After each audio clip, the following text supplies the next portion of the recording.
मेरी कहानी नहीं है, ये मेरी ज़िंदगी की कड़वी सच्चाई है। आज मैं आपको अपनी इस सच्चाई से पर्दा उठा रही हूँ।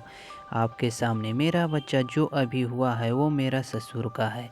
कई बार जो गलत होता है वो मजबूरी में उठाया गया कदम होता है। आप किसी को अच्छा और बुरा नहीं कह सकते हैं, वो परिस्थिति होती है, मजबूरी होती है गलत करने के लिए। आज आप खुद समझने की कोशिश कीजिएगा, मेरी गलती है या मेरे ससुर की। ये मेरी नमर्द पति की है। आपने पूरी बात आपके सामने रख रही हूँ। पर दोस्तों, आपको एक बात और भी क्लियर कर देना चाहती हूँ। मैं सताई हुई नहीं हूँ। माना कि ससुर जी ने ऑफ़र किया, पर मैं उस ऑफ़र को एक्सेप्ट की तो गलती सिर्फ उनकी नहीं है। पर हाँ, किसी की भावनाओं से खेल कर तो आप किसी को भी कर सकते हैं। वही बात मेरे साथ भी हुआ है। आइए जानते हैं अपनी पूरी कहानियाँ।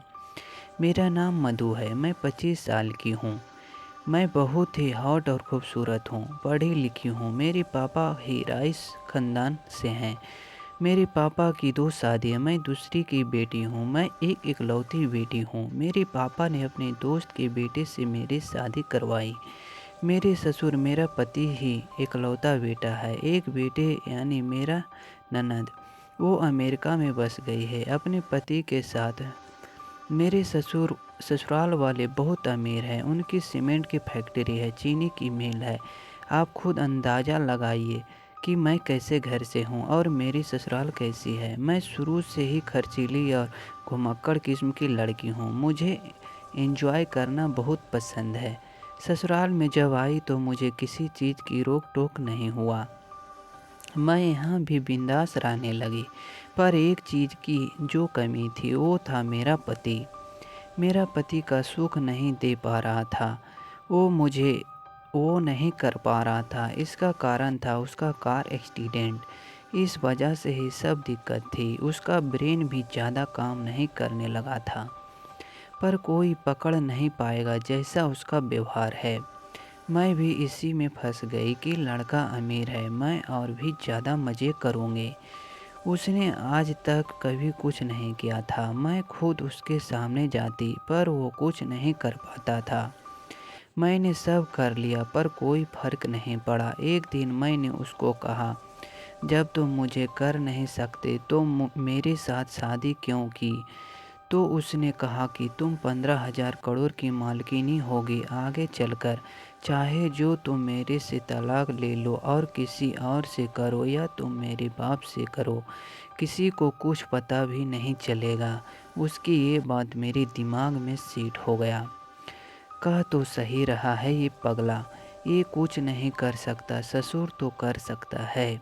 अभी माँ बन जाती हूँ तो ही अच्छा रहेगा।